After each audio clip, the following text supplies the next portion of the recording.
বুড়ো বয়সে সুখ পেতে চাইলে এই 4টি কাজ নোংরা হলেও করুন। তুমি এখন হয়তো তরুণ, হয়তো মাঝবয়সী, হয়তো তুমি এখন ভাবছো সব ঠিকঠাক চলছে। বুড়ো বয়সে গিয়ে সুখ দুঃখের কথা কখন ভাববো, কিন্তু বাস্তবতা হলো বুড়ো বয়স যখন এসে পড়ে তখন আর কিছু করার থাকে না। তখন মানুষ নিজের সন্তান, আত্মীয় কিংবা সমাজের উপর নির্ভরশীল হয়ে পড়ে।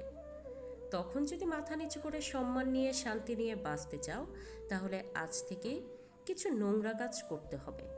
হ্যাঁ, সমাজ যেটাকে নোংরা বলে, লোকজন যেটাকে দোষ দিয়ে হাসে, সেই কাজগুলি বুড়ো বয়সে তোমার সম্মান, স্বাধীনতা আর সুখ এনে দেবে।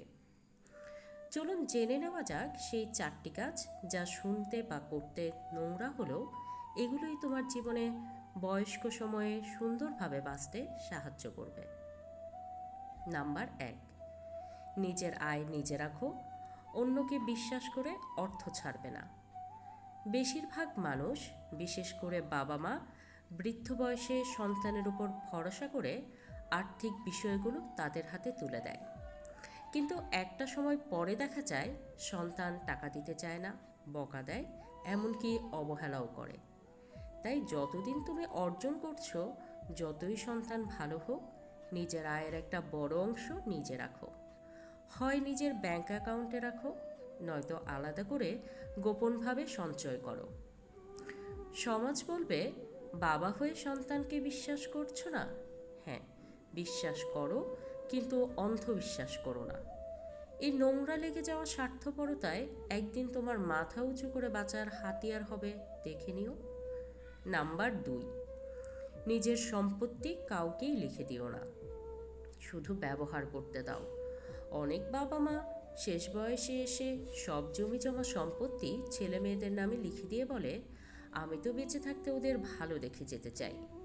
কিন্তু একবার লিখে দিলে সন্তানের চোখে তোমার দাম এক ধাক্কায় পড়ে যায়। তারা তখন ভাবে, সব তো আমার হয়ে গেছে, এখন আর মাথা ঘোরানোর দরকার কি। তখনই শুরু হয় অবহেলা, অপমান আর কষ্ট। তাই যতই সমাজ বলুক বেঁচে থাকতে দিয়ে দাও, তুমি শুনবে না। নোংরা মনে হলেও তোমার ভবিষ্যৎ সুখের জন্য সম্পত্তি জীবিত অবস্থায় দান করো না। তুমি থাকতে শুধু ব্যবহার করার অধিকার দাও, লিখে দেবে মৃত্যুর পর।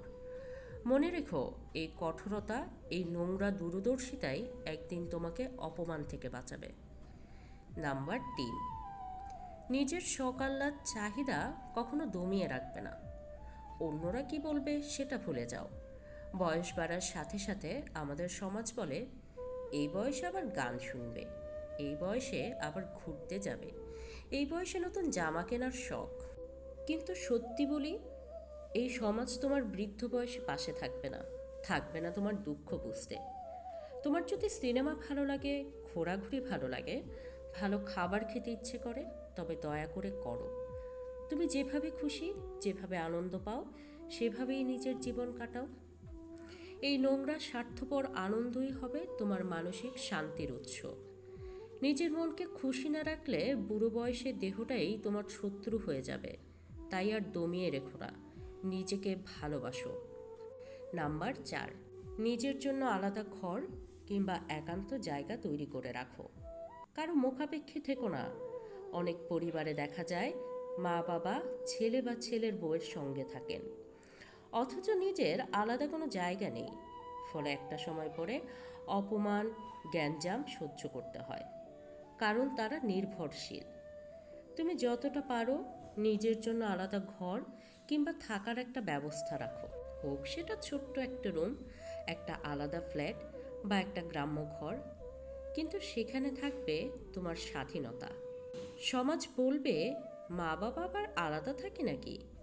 তুমি শুনবে না, কারণ একদিন সেই আলাদা জায়গায় তোমার শান্তির শেষ আশ্রয় হবে। এই নোংরা ব্যবস্থা একদিন তোমাকে ভিক্ষা চাওয়া থেকে বাঁচাবে। জীবনের শেষটা যেন অপমানের নয়, বরং সম্মানের হয়। সেজন্য আজ থেকে একটু স্বার্থপর হতে শিখুন, কারণ জীবন তো একটাই। আর বুড়ো বয়সে অপমান সইবার মতো শক্তি আর অবশিষ্ট থাকে না। নিজের সম্মান রক্ষা করা কখনোই নোংরা নয়, বরং সেটাই প্রকৃত আত্মসম্মান। আপনার সিদ্ধান্ত আজ কষ্টকর মনে হলেও ভবিষ্যতে আপনি নিজেই নিজেকে ধন্যবাদ দেবেন।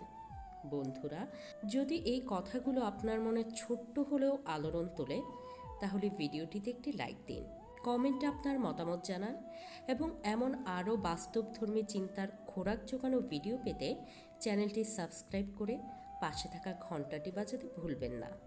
আপনার একটি সাবস্ক্রাইব আমাদের জন্য অনেক বড় অনুপ্রেরণা। ধন্যবাদ সবাইকে। ভালো থাকুন, সম্মান নিয়ে বাঁচুন।